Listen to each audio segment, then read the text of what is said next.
জার্মানিতে, ইউরোপের প্রতিটি দেশে মুসলমান বাড়তেছে, ওরা গির্জা বিক্রি করে দিচ্ছে, মুসলমানরা পাইকারি হারে মসজিদ বানাচ্ছে, ওদের নায়ক নায়িকা গায়ক গায়িকা মুসলমান হচ্ছে। আপনারা ব্রিটেনের ক্রিকেট দল টি-20 বিশ্বকাপ খেললো, পাকিস্তানের সাথে তারা শিরোপা জিতলো, ঠিক কিনা বলেন? সেখানে তাদের আদিল রশিদ আর মঈন আলী, এই দুইজন মুসলিম ক্রিকেটার আছে না নাই? বিশ্বকাপে যখন তারা জিতছে, জিতার পরে তাদের শ্যাম্পেইন হয়, অ্যালকোহল জাতীয় একটা জিনিস আছে, ওরা ছিটিয়ে আনন্দ করে। কথা বুঝতেছেন কিনা? এটার ভিতরে মদ আছে, অ্যালকোহল আছে, এটা ছিটিয়ে ওরা আনন্দ করে।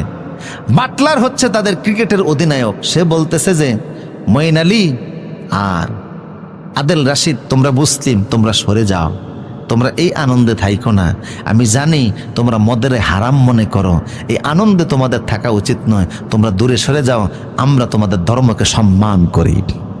আল্লাহু আকবার। ক্রিকেট বিশ্ব নয়, শুধু সারা দুনিয়া ইসলাম ও মুসলমানদেরকে শিখতেছে, মুসলমানদের আদর্শ দেখে তাদের ভালো লাগতেছে, বিভিন্ন রাষ্ট্রে ইসলাম প্রবেশ করতেছে। আগামী দিন অবশ্যই ইসলামের দিন হবে। সেদিনটা কেমন হবে?